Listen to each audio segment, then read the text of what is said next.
Okay, let's just jump right in. We are living in this amazing, almost wild time for AI, right? New, powerful models are dropping what feels like every single week. But with all that power comes a whole lot of chaos. So today, we're going to talk about how to tame that beast. So, does this sound familiar? You've got a project to do, but you're totally lost on which AI is the right one for the job.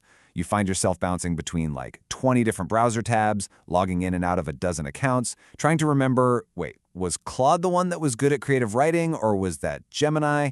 It's just a mess, and honestly, it's completely overwhelming. Yeah, you know exactly what I'm talking about. You've got Claude over here, Gemini over there, Llama, Grok, and the list just keeps getting longer. And trying to switch between all of them just feels clunky, doesn't it? It's inefficient. You end up spending more time managing your tools than actually getting work done. So what's the fix for this fragmentation? Well, let's talk about the hero of our story today, the LLM Aggregator. This is the tool that's really designed to bring some order to this AI maze. So what is this thing? To put it simply, an LLM aggregator is basically one single platform, one window, that lets you access a whole bunch of different AI models from a single interface. Think of it like a master key to all the different AI rooms. And this quote just nails it.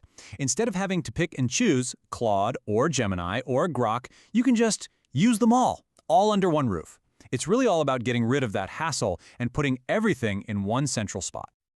You know, a great way to picture this is as the ultimate AI toolbox, or maybe even better, a Swiss Army knife for all your creative and analytical stuff.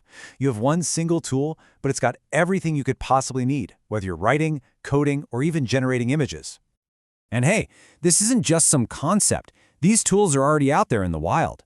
You've got players like Galaxy.ai, which is kind of like an all-in-one creative studio. Think text, images, video, the whole shebang. Then you have something like Abacus.ai, which is a bit more for the tech crowd. It helps you host and fine-tune models. That's MLOps or machine learning operations for all you developers out there. And then there's You.com, which does something really smart. It bakes all these different AI tools right into a search engine that actually cares about your privacy. But, okay, it can't all be perfect, right? Nothing ever is. So let's get real for a minute and talk about the trade-offs, the pros and the cons of using these things. So here's the first big trade-off you need to know about. On the one hand, the upside is obvious. Convenience. One login, one place to do everything. No more tab hopping. But the downside? Well, there's a potential for a tiny bit of lag, a little latency. Think about it. Your prompt has to travel through an extra stop, the aggregator, before it even gets to the AI model. That can slow things down just a hair. All right, next up, flexibility versus features. The upside here is huge. I mean, it's a total game changer. You can type one single prompt and see how Claude, Gemini, and Llama all answer it right there, side by side. That's incredibly powerful. But here's the catch. You might lose out on some of the super specific native features of each model. You know, like a special plugin for running code or some brand new beta feature that just rolled out. The aggregator might not support it yet. And of course, let's talk money. The big win? Cost management. You're paying one bill instead of trying to keep track of like 5 different subscriptions. So much simpler. But you gotta watch out for what I call subscription layering. Just because you pay for the aggregator doesn't mean you get everything.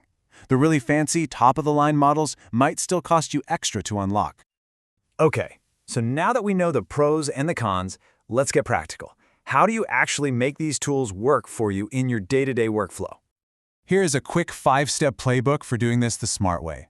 Number 1, use it as your central hub. Just start all your AI work there. It's the perfect place to brainstorm and test out ideas without overthinking which model to use first. Number 2, prompt test everything. This is so important. Fire off the same prompt to a few different models and see what you get back. It's the fastest way to learn which model is good at what. 3, watch for those special features. If you know you're going to need a model's code interpreter, for example, just double-check that your aggregator actually supports it. 4, be smart about costs. For simple stuff, like summarizing an article, use a cheaper, faster model. Save the big, expensive, super powerful models for the really heavy lifting. And number 5, always have a backup plan, a failover. If one model goes off the rails or gives you a nonsense answer, no big deal. You can just flick a switch and send the exact same prompt to another one for a second opinion. So, after looking at what they are, the trade-offs, and how to use them, what does this all boil down to? What's the big takeaway here? And here is the really crucial point. This isn't just about making your life easier. At their core, Aggregators are about one thing: experimentation. They let you play, compare, and learn without any friction.